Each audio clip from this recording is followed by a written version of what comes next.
আরে কি হলো ব্যাপারটা? মোনালি ঠাকুর কি তাহলে সুনিধি চৌহান হওয়ার চেষ্টা করছে? আরে বরুণ ধাওয়ান কি শ্রদ্ধা কাপুরকে প্রেমে আঘাত দিয়েছে বলে এখন কি তা আফসোস করছে? আরে কি হলো, উর্বশী রটেলাকে সৈফ আলী খান নিয়ে প্রশ্ন করাতে এইভাবে শোক কেন?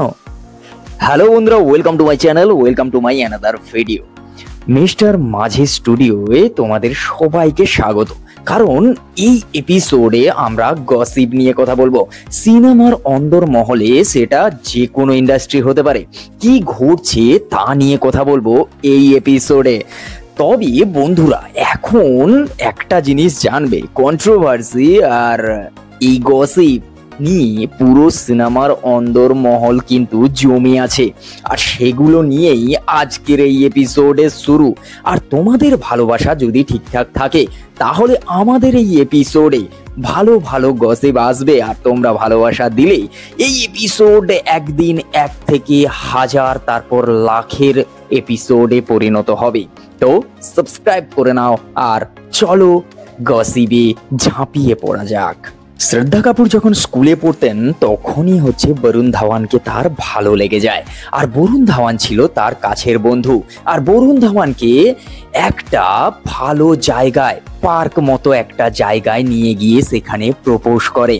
আর তখনই সেটা সঙ্গে সঙ্গে বরুণ ধাওয়ান রিজেক্ট করে। আর এই কথাটা একটা পডকাস্টে যখন শ্রদ্ধা কাপুর বলে, আর তারপরেই আবার একটা পডকাস্টে বরুণ ধাওয়ানকে এই সেম কোশ্চেন করা হলে কোথাও গিয়ে তিনি সেই না বলাটা আফসোসে পরিণত হয়েছে তা কিন্তু স্বীকার করেছেন।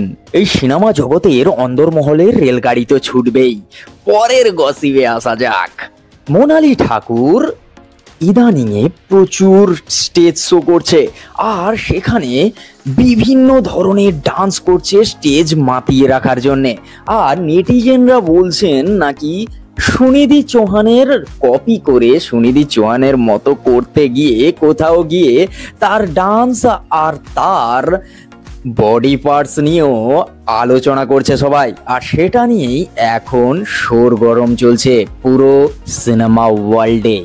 এর পরের গসিপটা হলো, সেটা কোনো গসিপ নয়, এটা একটা সত্য ঘটনা, ঘটে যাওয়া একটা জিনিস, যেটা একটা ইনসিডেন্ট যেটা বলিউডের পক্ষে খুবই খারাপ। সৈফ আলী খানকে তারই বাড়িতে কেউ ছুরি দিয়ে তাকে আঘাত করে, তাকে অ্যাটাক করে। আর এই কথাটা সাংবাদিক যখন জিজ্ঞেস করে উর্বশী রটেলাকে, তখন উর্বশী রটেলা পুরো জিনিসটাকে শো অফের মধ্যে দিয়ে পরে সে যে রাস্তায় বেরোলো ইনসিকিওর, সেই কথাটা বলেছে, যেটা গিয়ে সৈফ আলী খানের যে ফ্যানেরা সেটা নিয়ে কোথাও হার্ট হয়েছে। পরে গিয়ে কি তাহলে উর্বশীকে এটা নিয়ে ক্ষমা চাইতে হতে পারে? চলুন বলিউড থেকে রেলগাড়িটাকে ঘুরিয়ে একটু বাংলা ইন্ডাস্ট্রির দিকে আসা যাক। বাংলা ইন্ডাস্ট্রিতে এখনো পর্যন্ত চলছে কিন্তু দুটো সিনেমা। এদিকে দেবের খাদান, আর অপোজিটে সেই দুর্গাপুজোর সময় রিলিজ হওয়া বহুরূপী। তা নিয়ে কিন্তু ফ্যানেদের মধ্যে একটা সুন্দর ওয়ার চালু হয়ে গেছিল, যেটা নিয়ে থানা পুলিশ পর্যন্ত করতে হয়েছে। দেবের ফ্যানেরা শিবপ্রসাদকে নানা ধরনের হুমকি আর কটু কথার জন্য সেটা থানায় এফআইআর পর্যন্ত গড়িয়ে যায়। তো বন্ধুরা, আজকের এই গসিপের এপিসোডের আজকের ভিডিও এখানেই শেষ। আর যদি ভালো লেগে থাকে অবশ্যই like, comment, share and subscribe করে আমাদের পাশে থাকতে তো হবেই, কারণ এরকম সুন্দর সুন্দর জিনিস নিয়ে তো আমরা আসছি। তো তার জন্যে একটু মোটিভেশন আমাদের জন্য, একটু সাবস্ক্রাইব অবশ্যই করে দিও। আর যদি ভালো লেগে থাকে লাইক করো, কমেন্ট করো, কমেন্ট করলে উত্তর আমি দেব, কারণ কমেন্টেই তো কথা হবে, তবেই না তোমাদের সঙ্গে কথার আদান প্রদান হবে। চলো দেখা হচ্ছে নতুন একটা এপিসোডে।